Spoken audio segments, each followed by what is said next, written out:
They saw a man to ridicule. He saw an opportunity to teach them a lesson they'd never forget. What unfolded next wasn't just justice.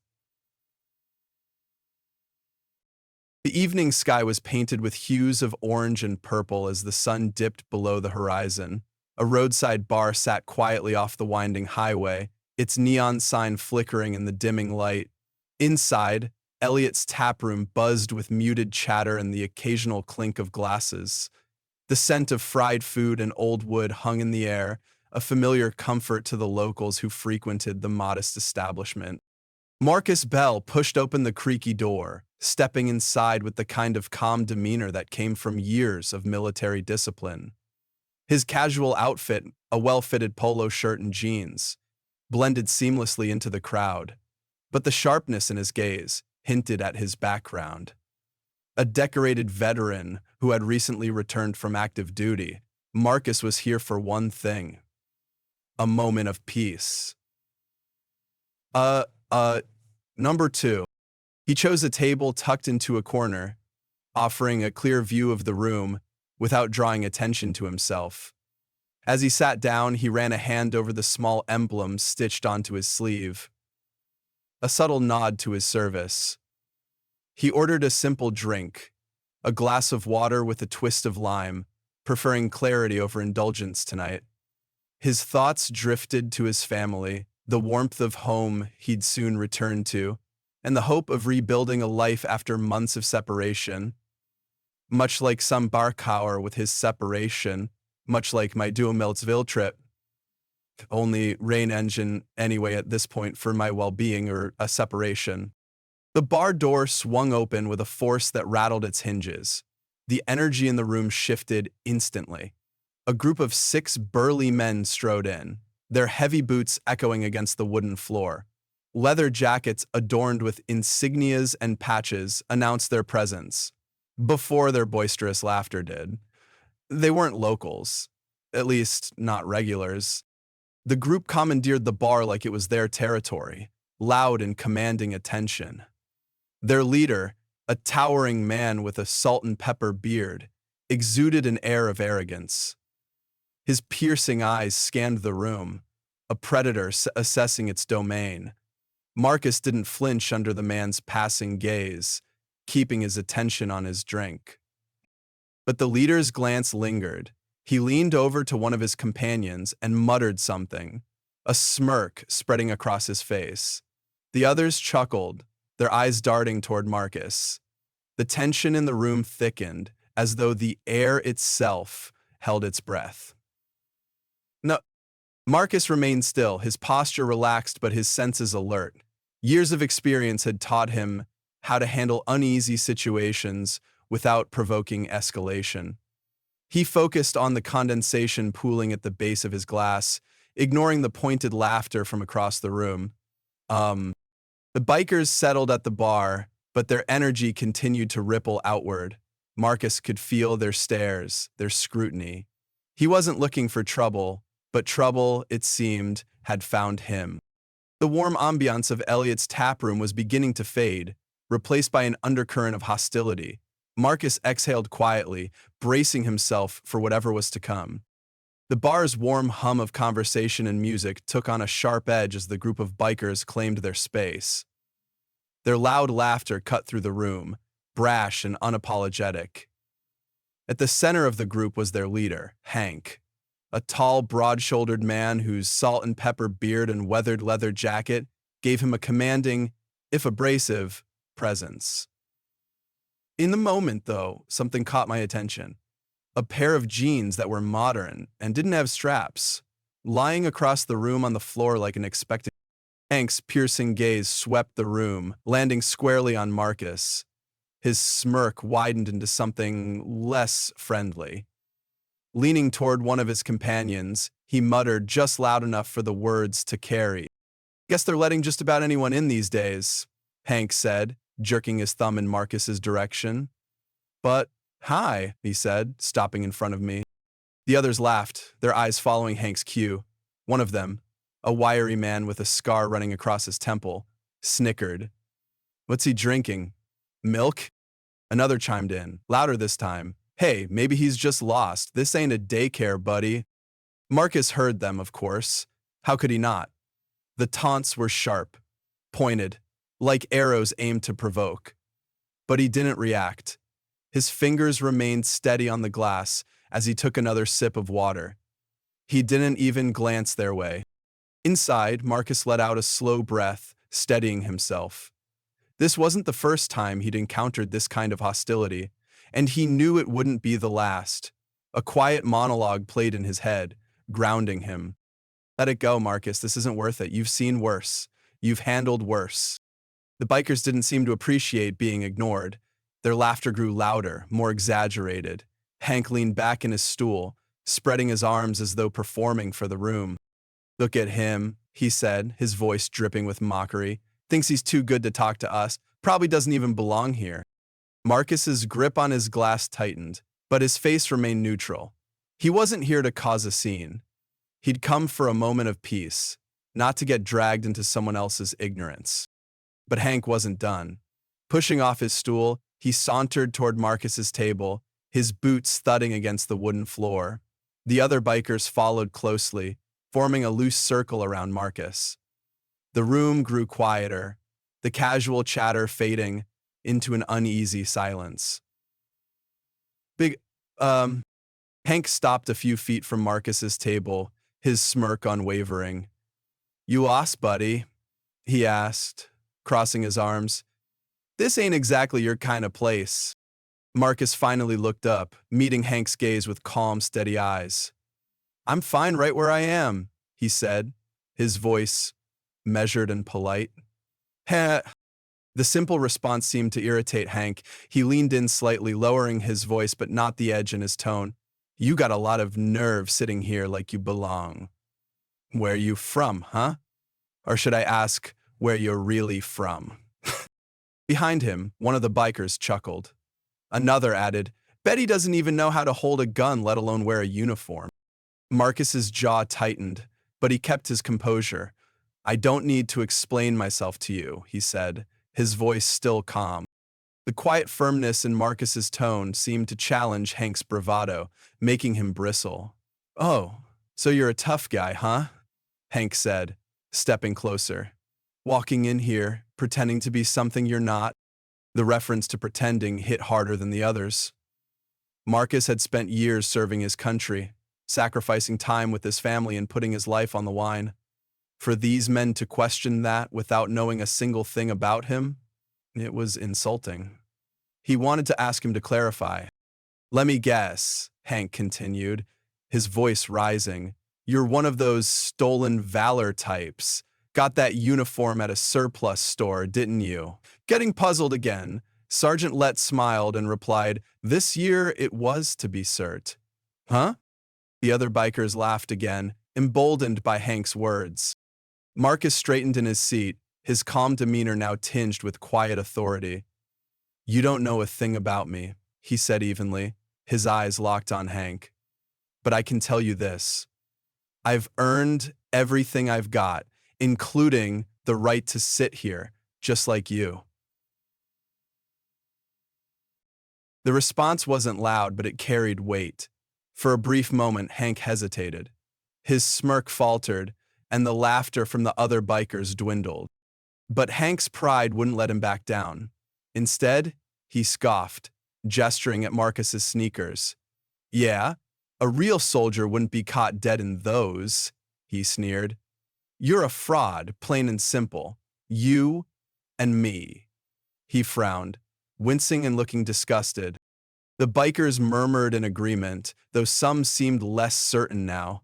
Their eyes flicked between Hank and Marcus, the tension crackling like static in the air. Marcus remained seated, his expression unreadable. He'd faced far worse than this. On battlefields, in war zones, under fire. But here, in a quiet bar where he'd sought peace, the battle felt different. Personal. And it was far from over. The air in the bar felt heavier now, charged with tension that pressed down on everyone present. Hank stood a step closer to Marcus's table, his chest puffed out, his eyes narrowed. The smirk on his face had hardened into something colder, more menacing. "All right, tough guy," Hank said, his voice loud enough to hush the murmurs around the room. "You talk big, but I think you're full of it. You're no soldier. Bet you couldn't tell me the first thing about serving. Alexander Tutu. Um, oh, um. Marcus raised his eyes, his expression steady. His voice was calm but firm. "I don't need to prove anything to you." Hank's smirk turned into a sneer. "Of course you don't," he said mockingly. "Because you can't. Let me guess. You bought that uniform online to play pretend." Uh, I'm sorry, I did the same thing." The bikers behind him laughed, their voices grating. One of them added, "Yeah, show us your dog tags, hero, if you've even got any." And so Marcus didn't flinch. He leaned back slightly in his chair, his composure unshaken. "I don't owe you an explanation," he said again, his words cutting through the rising noise. "Not you, not anyone." Hank's face darkened. "You think you're better than us?" he barked, slamming a fist on the table. The sound reverberated through the room, drawing gasps from a few patrons. Marcus exhaled slowly, keeping his gaze locked on Hank. "What I think," he said, his tone cool, "is that you should think twice before making assumptions about someone you don't know." The words seemed to ignite something in Hank. His pride bruised and his temper frayed. He stepped closer and grabbed Marcus's collar. "Listen here, you fraud." That was all he managed to say. In a flash, Marcus moved. His hand shot up, gripping Hank's wrist, with a precision that spoke of years of training. Before Hank could react, Marcus twisted his arm and guided him forward, using his own momentum to pin him against the table. The movement was swift, controlled, and executed with surgical accuracy. Hank let out a strangled yelp, his face pressed against the wooden surface. His free hand flailed uselessly, trying to push himself up. The bar fell deathly silent. The jukebox hummed faintly in the background, the only sound in a room. Frozen in shock, the bikers stared, wide-eyed and motionless. The leader they'd followed so confidently now lay immobilized under Marcus's grip. Marcus's voice broke the silence, low and steady. "I told you not to start something you couldn't handle." Hank struggled against the hold, his breath coming in short, panicked bursts. "Let me go!" he snarled, his bravado reduced to desperation. Marcus leaned in slightly, his voice carrying an unmistakable authority. "You think strength is about throwing your weight around? It's not. It's about knowing when to stop." One of the bikers, a wiry man who had laughed the loudest earlier, took a hesitant step forward. His hands were raised in a gesture of surrender. "Hey man," he stammered, "he's had enough. Just let him go, all right?" Which helped bridge the gap between them. "What for bridging the gap?" offered Enix. Marcus's gaze flicked toward the man, sharp and assessing. "He came at me. You all saw it." His words carried no malice, just a matter-of-fact tone that left no room for argument. The bartender, who had been watching silently, finally found his voice. "Maybe it's time for everyone to calm down," he said, his hand hovering near the phone on the counter. Marcus held Hank's wrist a moment longer, ensuring the man was subdued before releasing him. Hank stumbled backward, clutching his arm and glaring at Marcus with a mix of anger and humiliation. "You'll pay for this," Hank spat, his voice trembling. "You're nothing but a liar and a coward. And you know what the truth is, Ariella?" Marcus rose slowly from his chair, towering over the man now cowering before him. His expression was unreadable, but his words cut through the room like a blade. "You don't know the first thing about me, but I'll tell you this. You're not as strong as you think, not even close." The bikers shuffled awkwardly, their earlier bravado all but vanished. One of them muttered something under his breath, but none of them dared to step forward. Marcus turned his attention to the room, his eyes meeting those of the other patrons. Some looked away quickly, while others held his gaze, their expressions a mix of respect and unease. "This isn't about me," Marcus said, his voice carrying an unexpected softness. "It's about all the people who've had to deal with this kind of ignorance, people who didn't have the training or the strength to stand up for themselves." The weight of his words hung in the air, pressing down on everyone present. Even Hank seemed to shrink under the intensity of the moment. Marcus picked up his drink, the ice clinking softly against the glass. He took a slow sip before setting it down and walking toward the exit. "When are we going home?" I asked. As he passed Hank, he stopped and looked at him one last time. "You don't have to like me," Marcus said quietly, "but you'll respect me." With that, he walked out, leaving the bar in stunned silence. The tension that had filled the room began to dissipate, replaced by hushed whispers and exchanged glances. The bikers lingered for a moment, their leader nursing his wounded pride, before slinking out the door. The bartender exhaled deeply, finally breaking the silence. "Well," he said, shaking his head, "that's a night none of us will forget." The bar was still buzzing with tension when the faint sound of sirens broke through the uneasy silence. Red and blue lights flashed against the windows, casting fleeting shadows across the walls. The murmur of whispers grew louder as patrons exchanged nervous glances.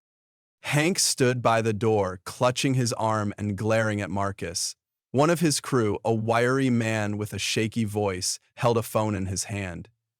"Yeah, he assaulted us," the man was saying, "and he's faking being a soldier. You better get here quick."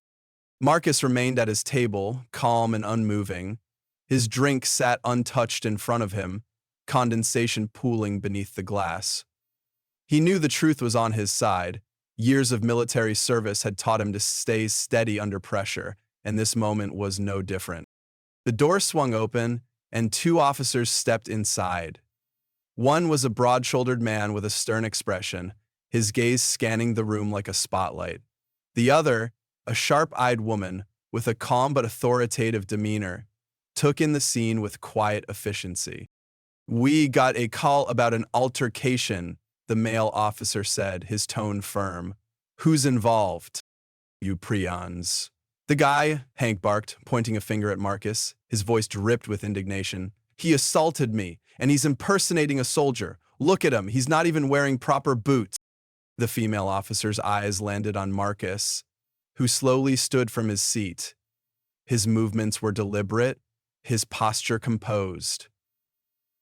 "I didn't assault anyone," Marcus said evenly. "I defended myself when he grabbed me. And as for being a soldier," he gestured to a duffel bag near his table, "I can prove that I am." The officers exchanged a glance, their expressions unreadable.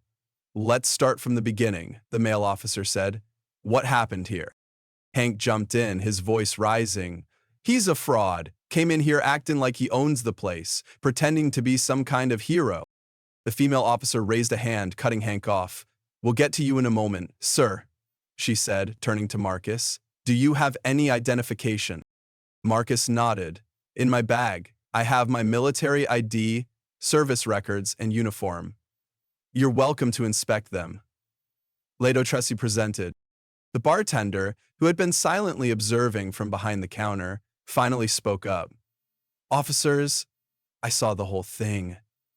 That man," he pointed at Hank, "and his friends started harassing Marcus the moment he walked in. He didn't do anything until they came at him." Several patrons murmured in agreement. One, a middle-aged woman sitting near the jukebox, chimed in. "Yeah, that's right. They were all over him for no reason. He was calm the whole time." The officers listened intently, their expressions remaining neutral as they processed the accounts. The male officer walked over to Marcus's table and carefully unzipped the duffel bag. Inside was a neatly folded military uniform, complete with insignias and badges. Alongside it was an ID card with Marcus's name and rank clearly displayed. The officer inspected the items, his stern expression softening slightly. He handed the ID to his partner, who nodded after a brief glance. Caught, dique, port et put, espion entrepreneuriation de compter sur son kill. Everything checks out, the female officer said, her voice steady. She turned to Hank, her tone hardening. You accuse this man of impersonating a soldier. That's a serious claim. Do you have any proof to back it up? There was a commotion outside. Hank's face flushed red. He opened his mouth but hesitated, glancing nervously at his crew. I just thought... You thought wrong, the officer interrupted, her voice sharp. And from what I'm hearing, you're the one who instigated this entire situation. The tension in the room shifted. The bikers, who had been standing in a loose circle, now seemed to shrink under the weight of the officer's scrutiny. The male officer stepped forward, addressing the group. False accusations like this can have serious consequences. I suggest you think twice before wasting law enforcement's time. Hank clenched his fists, his bravado crumbling. One of his companions muttered something under his breath, but no one else spoke. Turning back to Marcus, the female officer's tone softened. Thank you for your patience, sir. We'll file a report, but it's clear you acted in self-defense. Is there anything you'd like to add? Marcus shook his head. No, ma'am. I just want to finish my evening in peace. The officers nodded, satisfied. The male officer gave Hank one last stern look. If I hear about you causing trouble again, we'll be back. And next time, you won't get off so easy. With that, the officers turned to leave. The red and blue lights outside faded as the patrol car pulled away, leaving the bar to return to its uneasy calm.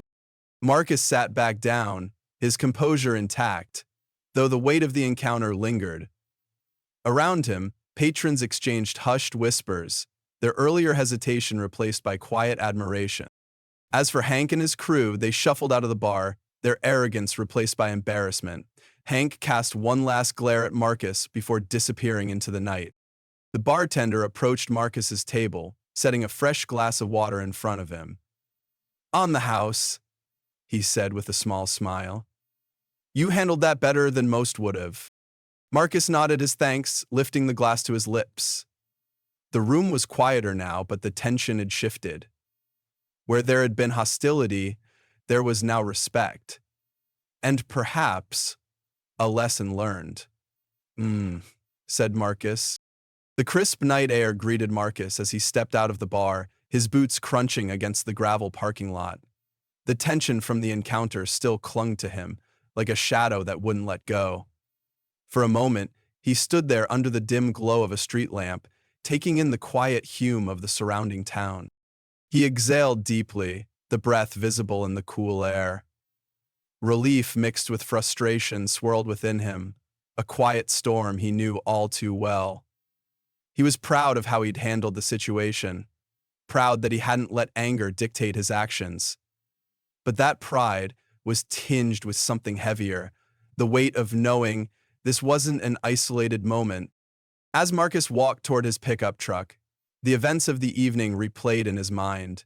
Hank's sneering face, the accusations, the way the room had turned quiet as he proved who he was, what he stood for in her 15th birthday.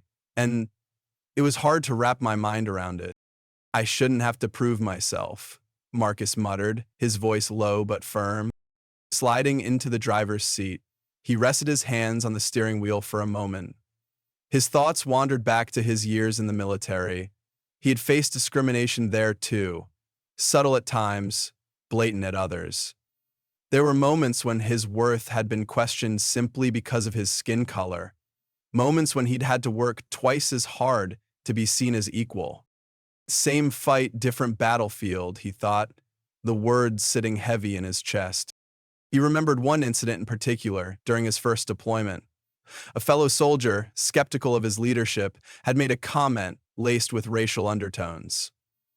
Marcus had let it slide at the time, choosing to focus on the mission. But the sting of those words had stayed with him. A reminder that even in service to their country, Prejudice found its way in. Tonight's confrontation felt like a continuation of that narrative. No matter how much he had achieved, his medals, his rank, his sacrifices, there were still those who couldn't see past his appearance. But Marcus wasn't just frustrated, he was determined. Sitting in the cab of his truck, he reached for the small medal that hung from the rearview mirror, a reminder of his service, his resilience. His fingers brushed against the cool metal as he closed his eyes, grounding himself in the strength he knew he carried. This wasn't just about him, it never had been.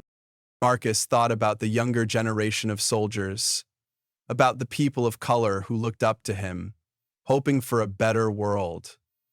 He knew he couldn't let nights like this discourage him. Instead, they had to fuel him. Or they had to remind him to fully appreciate life. Gwen had just turned 5, 9 years old, when the year before, I've got a voice, he whispered to himself, and I'll use it. He resolved to do more with his platform, to speak out against the systemic racism and bias that still lingered in society. He would share his story, not out of anger, but out of hope. Hope that his experiences could spark change, that his strength could inspire others to confront prejudice head-on. Marcus started the engine, the soft rumble breaking the stillness around him. The road ahead was dark, but he felt a quiet light within him, a purpose that wouldn't be extinguished. As he drove home, the weight of the evening didn't disappear, but it felt more bearable. Each mile brought him closer to the life he was building, the people he was fighting for. In the distance, the faint glow of his porch light came into view. Marcus smiled faintly, gripping the wheel with quiet determination. He knew the road ahead would be long, but he was ready for the journey. The late afternoon sun cast long shadows across Marcus's driveway as he worked under the hood of his old pickup truck. The rhythmic clink of tools and the distant chirping of birds filled the air, a soothing backdrop to his thoughts. He hadn't given much thought to Hank or the bikers since that night at the bar. For Marcus, the incident was one of many he had faced, a painful reminder of a fight that never seemed to end. Marcus gripped the biker F chiefly. Stay away here over stupid. A low rumble of a motorcycle broke the quiet. Marcus straightened, wiping his hands on a rag as a familiar figure rolled into view.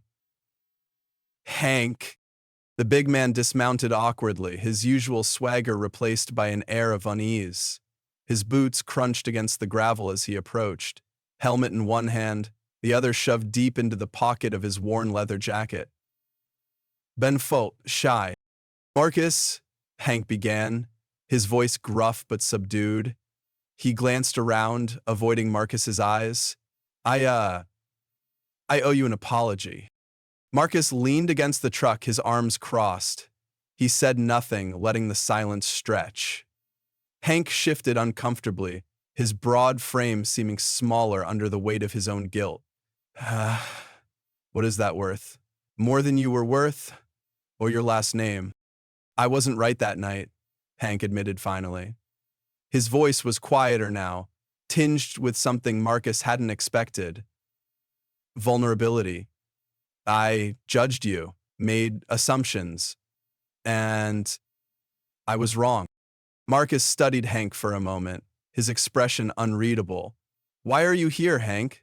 He asked evenly. Hank exhaled, his shoulders sagging. Because I need to own up to it, he said. I let my ignorance get the better of me, and the truth is, I was scared. You walked in there and I felt threatened, like I had something to prove. But that was just me being insecure. The words hung in the air, heavy with sincerity. Marcus felt a flicker of surprise. He hadn't expected this. The humility, the honesty. You think saying you're sorry is enough? Marcus asked, his tone calm but firm. Do you know how many times I've heard that? How many times people like me are expected to just brush it off and move on? Hank flinched slightly, but he didn't look away. I know it doesn't fix what I did, he said, but I'm here because I want to understand. I want to do better. Marcus nodded slowly, the anger he'd felt in the bar now replaced by something more measured. He stepped closer, his voice steady but charged with emotion. You humiliated me, Hank. You looked at me and decided I didn't belong. That's not just ignorance. That's the kind of thinking that keeps people divided. That causes real harm. To, Hank swallowed hard, his usual bravado nowhere to be found. I know, he said quietly, and I hate that I was that guy. I've been doing a lot of thinking since that night, and I realized I don't want to be that man anymore. For a moment, neither of them spoke. The sounds of the world around them filled the space, the rustling of leaves, the distant bark of a dog. Finally, Marcus sighed. Change doesn't happen overnight, Hank. You've got a long way to go. But if you're serious about being better, it starts with accountability. Hank nodded, his expression earnest. I am, he said. I've got a lot to learn, but I want to try. For what it's worth, I'm sorry. The words carried weight, not because they erased the past, but because they marked the beginning of something new. Marcus extended a hand, his firm grip meeting Hank's hesitant one. Hank went to take his hand, but remembered Anna never taught him how to use one. Forgiveness isn't just for you, Hank, Marcus said. It's for both of us. But don't waste it. Prove you mean what you say. Hank nodded again, this time with more confidence. I will, he said. Thank you, Marcus. But, as Hank turned to leave, he paused, glancing back over his shoulder. You've got more strength than I ever realized, he said. I'm sorry it took me so long to see it. Marcus watched as Hank rode off, the rumble of the motorcycle fading into the distance. He turned back to his truck, the rag still in his hand, and let out a breath he didn't realize he'd been holding. Hank's visit hadn't erased the pain of that night, but it had planted something new. A seed of hope, a reminder that even the most stubborn minds could change. Marcus knew the journey toward equality was far from over, but moments like this made the fight feel worth it. The incident at the bar rippled through the small town like a stone dropped in still water. At first it was just whispers. Patrons who had witnessed the confrontation recounted the story to family and friends, describing Marcus's calm strength and the way he had stood his ground without raising his voice or his fists. Like the incident at the bar rippled through the small town without raising his voice or his fists. It was something else, one man told his neighbor. He didn't just handle the situation, he taught a lesson, without even trying. Soon, the story reached beyond the walls of the bar. At grocery stores, coffee shops, and church gatherings, people spoke Marcus's name with a newfound respect. Some reflected quietly on their own biases, wondering if they too had judged someone unfairly. Others felt inspired to reach out. One morning, Marcus found a handwritten note tucked into his mailbox. Thank you for standing up with dignity. You've given me a lot to think about. A grateful neighbor. The support was humbling, but Marcus knew this wasn't just about him. It was about a larger truth that needed to be faced. The story caught the attention of Lisa Turner, a journalist for the local paper. Lisa had grown up in the town and knew its unspoken divisions all too well. She called Marcus, asking for an interview. At first he hesitated. Marcus wasn't one to seek the spotlight, but after some thought he agreed. If sharing his story could spark change, it was worth it. So, Lisa met Marcus at his home, her notepad balanced on her knee. Her questions were thoughtful, her tone respectful. Why didn't you fight back? She asked. I mean, physically. Marcus leaned back in his chair, his gaze steady. Because fighting isn't always about throwing punches, he said. It's about standing firm in who you are. I didn't need to prove myself to them. I knew my worth. But I also knew I could use that moment to show them something they hadn't seen before. Restraint, strength, dignity. He said. Did I? Lisa nodded, scribbling notes as he spoke. When the article was published, it resonated far beyond the town. Readers were drawn to Marcus's story, his years of service, the prejudice he'd endured, and his unwavering commitment to rise above it. The piece was picked up by regional outlets, sparking online conversations about systemic racism, respect for veterans, and the power of personal resilience. The momentum didn't stop there. Marcus was approached by local leaders who wanted to turn the moment into a movement. Together, they organized a series of community discussions and workshops focused on diversity, inclusion, and the importance of standing against prejudice. The events drew people from all walks of life. Some came out of curiosity, others out of a genuine desire to learn and grow. At one of these workshops, Marcus stood before a room filled with familiar and unfamiliar faces. His voice was steady as he spoke, but it carried a depth that silenced even the most skeptical listeners. We all carry biases, Marcus said. Some we recognize, some we don't. The question is, what are we going to do about them? Ignoring them doesn't make them disappear. Facing them does. Among the attendees was Hank. When Marcus saw him enter, he felt a flicker of surprise. Hank didn't make eye contact at first, but as the session went on, he raised his hand to speak. I need to say something, Hank began, his voice gruff but sincere. I was wrong. That night at the bar, I let my ignorance and pride get the best of me, and I hurt someone who didn't deserve it. But that moment made me realize I've been carrying a lot of hate, for no good reason. I'm trying to change. The room was silent, save for the hum of the air conditioning. Marcus nodded, his expression softening. This was new to me. Change starts with owning up to our mistakes, Marcus said. And it takes courage to admit when we're wrong. Thank you for being here, Hank. Mark, the workshops became a catalyst for transformation in the town. Conversations that had once been avoided were now being held openly. Marcus's story inspired people to reflect, question, and grow. Some made a change, some made none. For Marcus, it wasn't just about the events themselves. It was about planting seeds, seeds of understanding, respect, and hope. He knew the road ahead would be long, but with each step, the community was moving closer to something better. And that, Marcus thought, made it all worthwhile. The evening sun dipped low on the horizon as Marcus sat on the porch of his modest home. The events of the past weeks played out in his mind, each moment a piece of a larger picture. The confrontation at the bar, Hank's apology, the community discussions, all of it had left its mark. Marcus leaned back in his chair, the creak of the wood grounding him in the present. He felt a quiet sense of purpose, a weight that no longer felt burdensome, but meaningful. Prejudice hadn't vanished, and he knew it wouldn't disappear overnight.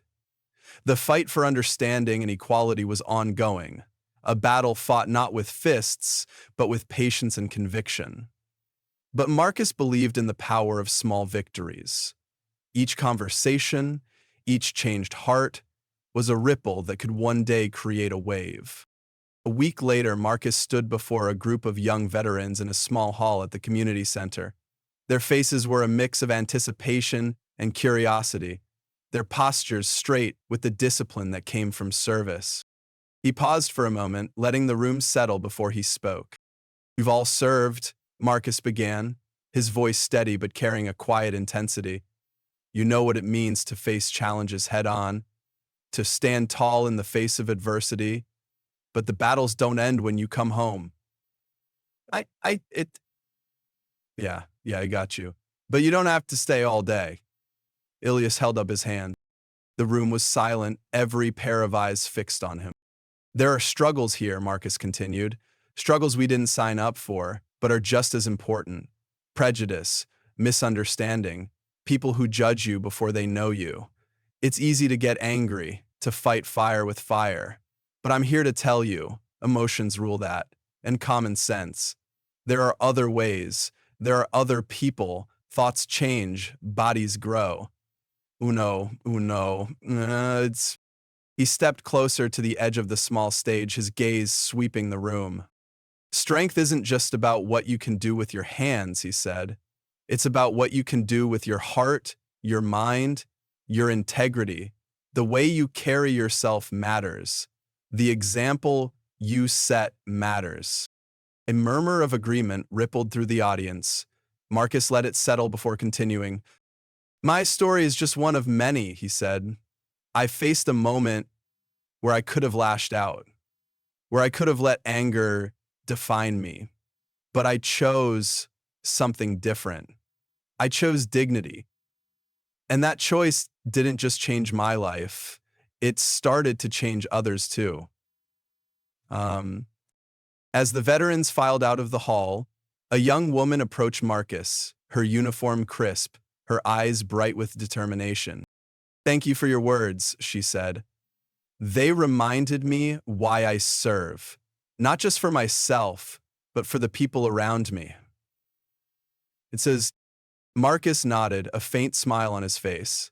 That's all any of us can do, stand for something bigger than ourselves. As she walked away, Marcus felt the quiet weight of legacy settle over him. His journey, his choices, had become more than just his own. They were a symbol, a reminder that resilience, strength, and integrity could make a difference, no matter how small. The sun dipped below the horizon, casting the town in a soft golden glow. Marcus stood alone for a moment, breathing in the stillness. The path ahead wasn't easy, but he was ready for it. Because change didn't happen all at once. It happened in moments, in choices, in the courage to stand tall and lead with dignity.